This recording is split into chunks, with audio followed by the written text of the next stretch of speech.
Today, Black Shalom L'Chaim, purified drinking water. They got it is up there. Shouts out to the 12 tribes, support the people, not the cause, man. Now, first of all, I want to apologize for my visual absence, and I want to call this more of my from the stadium play.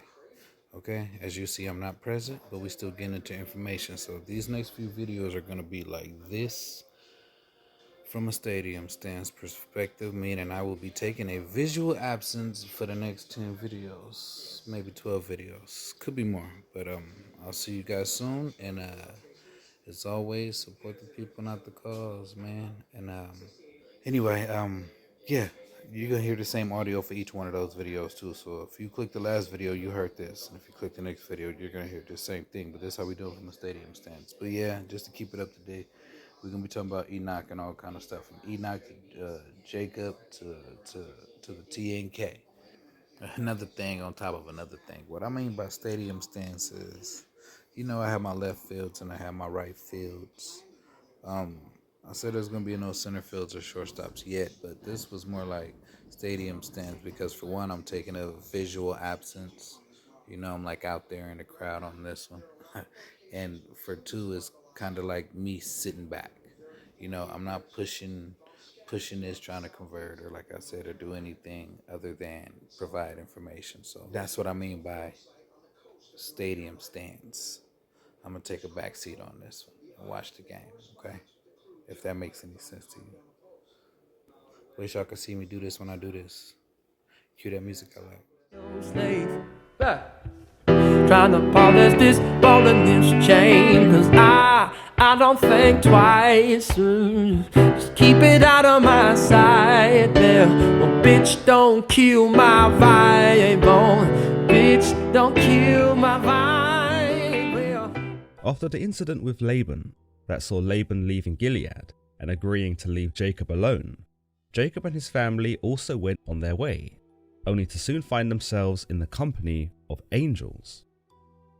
When Jacob saw these angels of God, he told them that this was a camp of God, and so that very place was named Mahanaim. It is unknown why the angels showed themselves to Jacob here, but some have deduced that this was God's way of confirming to Jacob that he was on the right path, and that he had handled matters with Laban exactly as he should have. It may also be seen as a holy welcoming, in that now that Jacob had left the unholy company of Laban, he was now being welcomed to a new part of his life, and the new part of God's plan. In any case, the sight of angels was likely of great comfort and encouragement to Jacob, and so he was not dismayed in his journey to return home, even with the prospect of meeting Esau again no doubt looming over his head. Before we make a start with today's video though, a brief message from the sponsor of today's episode, NordVPN. A VPN stands for a virtual private network and is a service offered by NordVPN that will encrypt your internet activity and also protect your identity when online.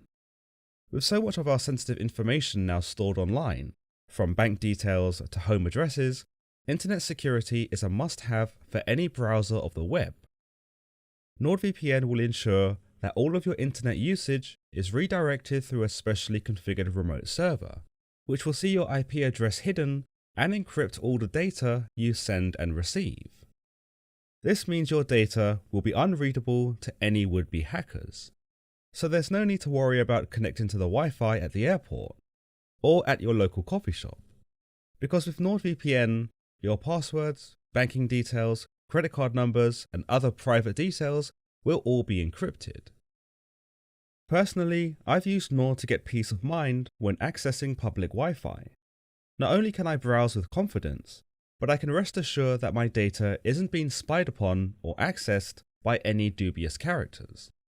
Right now, NordVPN is having its 10th anniversary, and to celebrate, they're offering a great deal where every purchase of a 2-year plan will get you an additional month and a super special gift. Just go to nordvpn.com/thelegend and use the code LEGENDS. And now back to Jacob's adventure. As you may remember, Jacob had schemed against Esau in an effort to obtain both the birthright and their father's blessing, those which would see Jacob not only inherit everything that Isaac owned, but also the divine benefits that ought to have been owed to Esau, him being the firstborn. Esau did not take these slights against him lightly, and vowed to kill Jacob for his trickery. Fearing for his life, Jacob's mother sent him away to her brother Laban, where he would be out of the reach of his enraged older brother. Fast forward some years, and now Jacob was preparing to face the inevitable in his journeying home, the moment he came face to face once more with Esau. We see that Jacob sends messengers ahead of him to visit Esau in the land Seir, in the country of Edom, perhaps as a precaution. Naturally, he did not want to risk appearing to his brother for fear of being killed on sight. It was safer to send messengers instead, those that would notify Esau of his return and perhaps, in some capacity, seek favor from him. The Bible tells us Jacob sent messengers ahead of him to his brother Esau in the land of Seir, the country of Edom. He instructed them, "This is what you are to say to my lord Esau. Your servant Jacob says, I have been staying with Laban and have remained there till now. I have cattle and donkeys, sheep and goats, male and female servants. Now I am sending this message to my lord, that I may find favor in your eyes." Here we can gather that Jacob wants to reconcile with his brother. You might say that Jacob is only doing this because he fears punishment at the hands of his brother, but his message appears to be quite genuine. You'll notice he does refer to Esau as his lord, and refers to himself as his servant, even though he had achieved both the blessing and the birthright, albeit by dubious means. In this, it might be said that Jacob truly was humbled by his experience with Laban, and now recognized not only the error in his trickster ways, but also how much this must have hurt Esau. He proceeds to gift his brother with both cattle and servants, and while some more suspicious readers may consider this to be a bribe, it's more likely to be a genuine effort of apology on behalf of Jacob. When the messengers returned to Jacob, however, they only added to his anxieties. They told him, "We went to your brother Esau, and now he is coming to meet you, and 400 men are with him." Naturally, Jacob began to fear the worst. It would appear that with Esau's gathering of 400 men, he had not forgotten the bad blood between them. With this message, Jacob was convinced that Esau and these 400 men were coming to kill him and his family. In order to further prepare for this contingency, Jacob chose to divide his people into two groups, as well as the flocks and herds and camels as well. He believed that if Esau came to attack one of the groups, then the other may still escape. Evidently, we can certainly sense Jacob's fear and distress, in that he is taking such precautions in response to his brother. Such precautions may also be indicative of Jacob's guilt, in that he now knew he was in the wrong, and was now doing his best to mitigate the damage that his brother had some right in causing.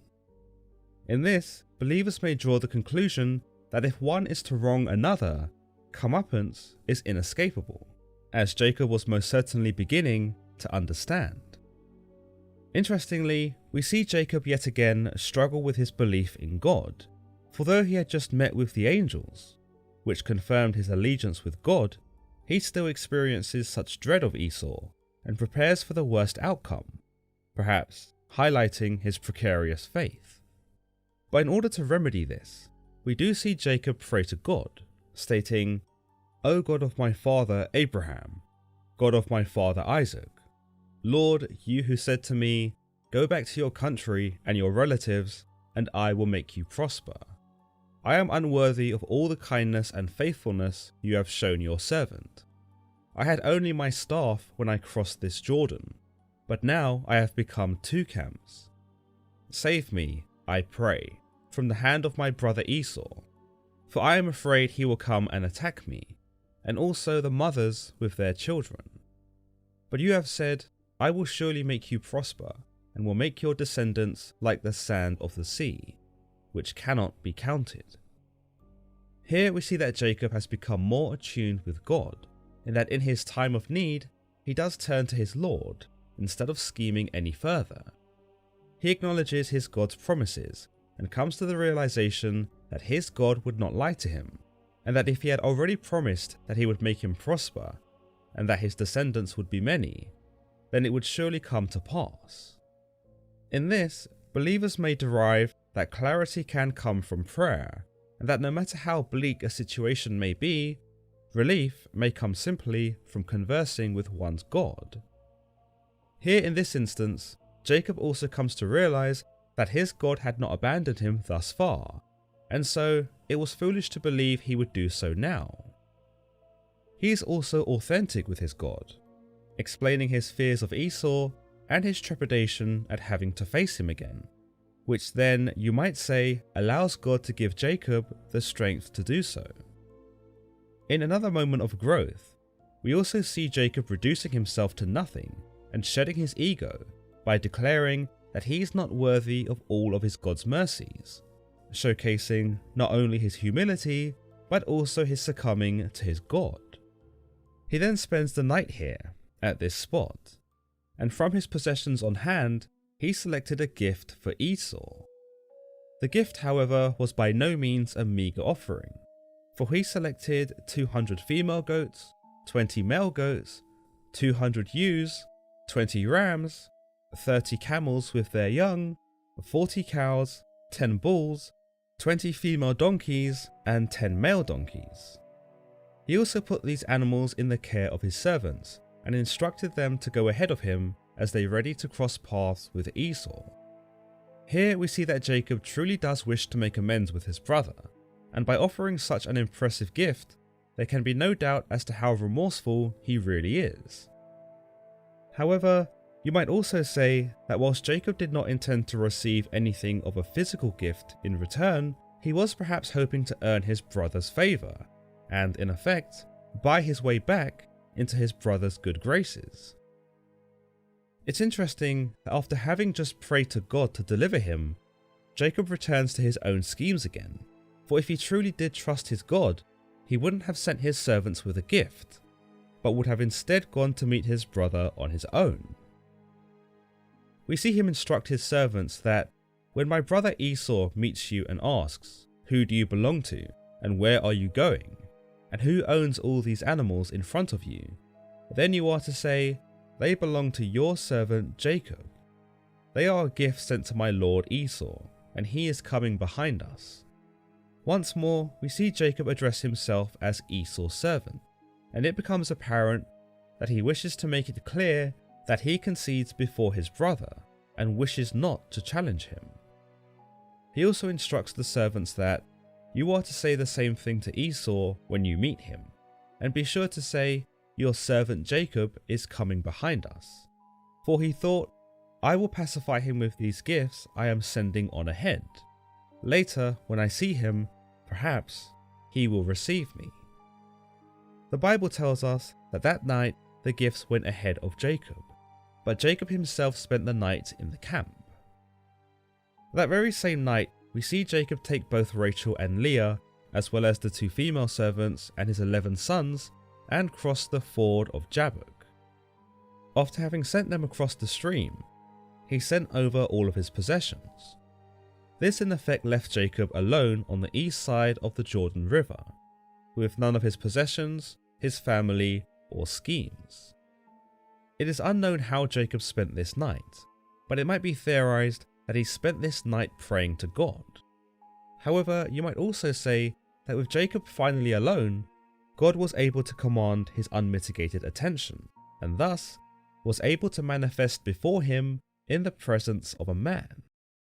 Now, the Bible only specifies this entity as a man, though it is generally agreed that this was God. Yet, in classical depictions of this event, this man is frequently depicted as an angel, which gives the idea that either God had sent one of his angels to visit Jacob, or that he had taken the form of an angel and come to visit him himself. In any case, upon meeting each other, we are led to believe that the two came to blows. The Bible tells us, "So Jacob was left alone, and a man wrestled with him till daybreak.